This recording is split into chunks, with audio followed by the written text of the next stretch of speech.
அக்கினியை வச்சிட்டு சொன்னார், இனிதான் உனக்கு ஒரு ஆரம்பம்.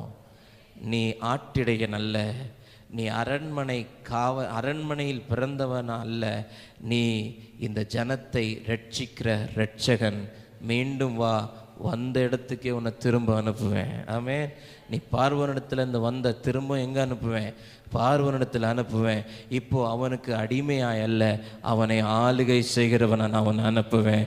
இந்த அக்கினி இட் ப்ரொமோட்ஸ் யூ, உங்களை உயர்த்தும் இந்த அக்கினி. ஆமென்.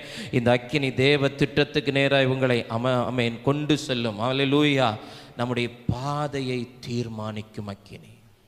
நம்முடைய பாதையை தீர்மானிக்கும். இன்னைக்கு நிறைய பேருக்கு பாதை தெரியல, குழம்பிக்கிட்டு இருக்கிறோம். பிள்ளைங்களுடைய வாழ்க்கையில் பாதை தெரியல, குழம்பிக்கிட்டு இருக்கிறோம். என்ன செய்யணும் தெரியல, வெளியிலும் சொல்ல முடியல.